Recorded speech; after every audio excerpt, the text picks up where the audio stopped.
Continuamos en vivo en Argumentos, en este espacio para evaluar cómo está el tema de la industria petrolera en nuestro país y también sus implicaciones en el ámbito internacional. Y para hablar acerca de este tema ya está en el estudio el diputado a la Asamblea Nacional, Francisco Mateos, y quien es también miembro de la Comisión Permanente de Energía y Petróleo. Gracias por acompañarnos el día de hoy en Argumentos. Bienvenido. Muchísimas gracias a Argumentos por siempre extenderme esta invitación.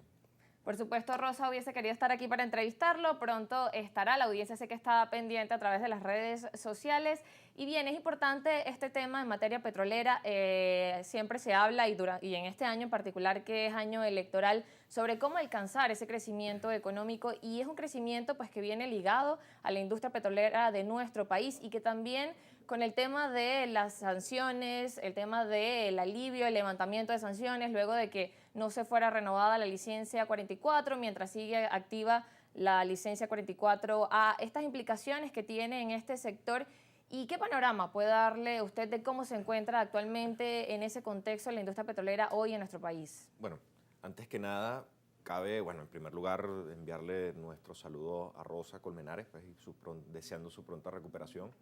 Pero antes que nada, vale la pena siempre recordar que los ingresos petroleros significan el 95% del total neto que ingresa a la nación por concepto comercial y de exportaciones.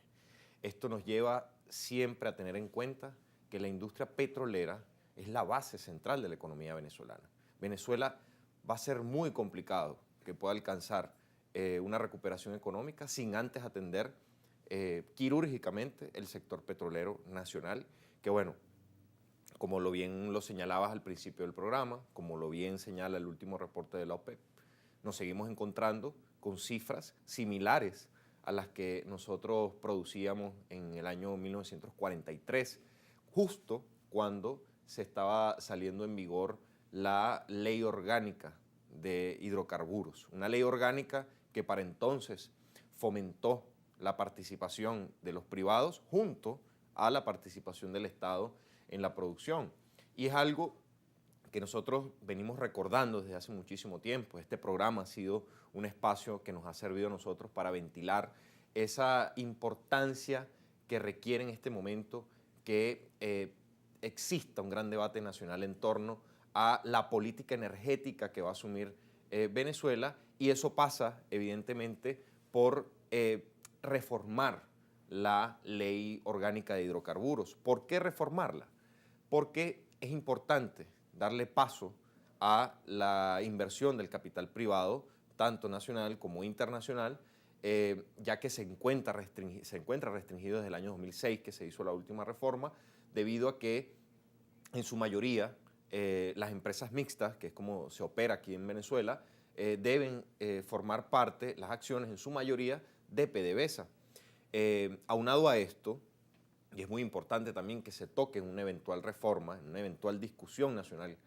sobre el tema petrolero, es la rebaja del government take. En esto quiere decir la carga fiscal que genera el Estado hacia las empresas y hacia la inversión del petróleo, que cuando estamos en ciclos de precios exorbitantes, los precios exorbitantes son cuando asciende de $90 el barril, la carga fiscal asciende hasta un 95%. 95%, y cuando no está, que es como estamos en estos momentos, llega casi a un 80% aproximadamente. Esto nos pone a nosotros en una desventaja frente a los competidores de la región. Vale acotar que existen, la nueva configuración de la oferta petrolera en la región ha hecho entrar nuevos actores como Guyana, también el poderío de Brasil, que ha aumentado, que hoy forma parte también de la OPEP+, y que hoy en día está produciendo más de 3 millones de barriles de petróleo, ha hecho que Venezuela, o debe hacer que Venezuela replantee su política energética de cara al futuro, pero también de cara a los próximos días, porque estamos Claro, pensando en lo que viene este año y lo que puede venir en los próximos años. Por supuesto, porque como bien lo decía al principio del programa, más allá de la diatriba electoral, que en este momento pues topa todos los centimetrajes mediáticos, el dilema energético de este país tiene que resolverse más allá del periodo electoral. Esto tiene que ser o tiene que invitar y convocar a un gran debate nacional donde todos los sectores de este país deben conocer en principio lo importante que es el sector energético para la economía nacional y también por qué es importante que nosotros los venezolanos conozcamos qué es lo que sucede, qué es lo que está sucediendo en este momento en la industria petrolera y conocer también cuáles pueden ser esas propuestas para nosotros poder no solamente llegar a cifras que en antaño logramos sostener, sino poder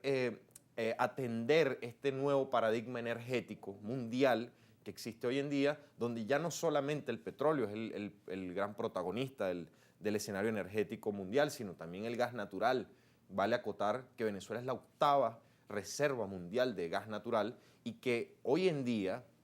de forma inexplicable, PDVSA Gas está venteando, o está perdiendo, mejor dicho, más de 2 millones de pies cúbicos de gas al día. Y para que tengan una idea, Pero son nuestros recursos televidentes, que pueden ser aprovechados. por supuesto,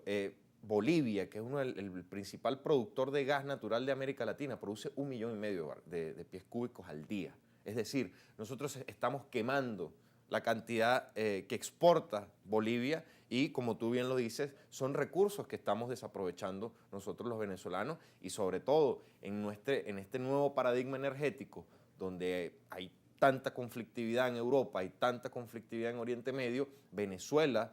está llamado a poder cubrir esas deficiencias que se están generando en el mercado mundial producto de todos estos hechos bélicos. Usted mencionaba que es importante que desde los actores políticos se dé esa comunicación, se hable de que es importante avanzar en esas políticas energéticas para el país. Y justamente en este momento que, bueno, estamos a menos de 80 días, a cerca de 80 días de que se realicen las elecciones, ¿cómo ve esas propuestas de los candidatos presidenciales? Porque allí donde están esas propuestas de planes de gobierno, allí es donde se debe promover ese entender qué va a pasar con la industria petrolera de nuestro país, cuáles son las propuestas que son necesarias atacar y no son propuestas que hayamos visto en la mayoría de los candidatos que van el 28 de julio a estas elecciones. ¿Cómo considera que deben allí pues plantearse esas propuestas y ese trabajo que les compete a ellos pues como candidatos presidenciales? Claro, es que tú lo acabas de decir muy bien, lo acabas de resumir muy bien. Es altamente preocupante que en el debate político nacional, hoy en día, escuchamos todos los discursos y ni en un 10% de ellos se habla del tema petrolero, pero mucho peor, no se habla del dilema energético también, la producción y la generación de energía eléctrica, que en este momento tiene a buena parte de Venezuela en vilo debido a las cantidades de cortes eléctricos, tanto programados como no programados, que han existido durante todo este año, así como en los últimos años también, y no hemos escuchado hasta los momentos cómo nosotros podemos, los venezolanos, atacar esa situación. Y hay algo más delicado aún. La seguridad energética de Venezuela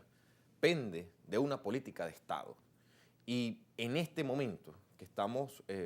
que hemos pasado todas las calamidades como país, ya es hora de que entre todos los venezolanos podamos construir con un debate amplio, integrador, que incluya a todos los sectores, no solamente de la política, sino de la sociedad, de la academia, sobre cuál puede ser o cuál debería ser la política energética que debe asumir Venezuela. ¿Por qué le digo esto? Somos la primera reserva probable de hidrocarburos en este caso de crudos. Somos la octava reserva en gas natural. Somos uno de los países con la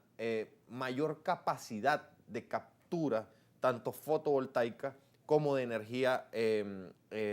eólica. Así que no puede ser que un país con estas características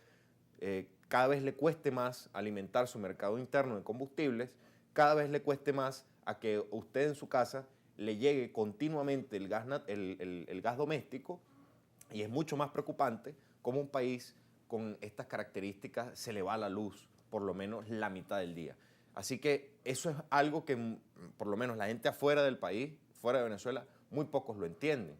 Aquí en Venezuela pues es mucho más difícil poder explicarlo con todas estas bondades naturales que tenemos. Si bien es cierto que las sanciones han sido un escollo para la recuperación de nuestro parque energético complejo o nuestro gran complejo energético nacional que incluye hidroeléctricas, termoeléctricas, todos los sistemas de generación y transmisión de energía, también es cierto señalar que antes de la aplicación de la primera sanción en el año 2015, ya la producción petrolera estaba por la mitad de su punto más alto en lo que fue en el gobierno del expresidente Hugo Chávez, que fue en el año 2006-2007, donde alcanzamos más de 3.200.000 barriles de petróleo. Para el año 2015, cuando se aplica la primera sanción de los Estados Unidos, Venezuela apenas estaba ya produciendo 1,5 millones de barriles de petróleo. Así que esto es una crisis que va mucho más allá de un solo tema. Esto es una crisis multidimensional y por ser multidimensional debemos formar parte, todos los venezolanos, de la solución de esta industria. Un diálogo vital. importante para alcanzar eso y que para las personas, como usted lo decía, hay incoherencias de cómo teniendo todos estos recursos, a los venezolanos pues tienen que entonces estar en colas para surtir del combustible, no tienen el gas doméstico en sus hogares y que entonces habría que analizar luego de esta pausa qué acciones se requieren para que entonces estos recursos energéticos se puedan ver reflejados en lo que hay en nuestra población. Vamos a una pausa y ya venimos.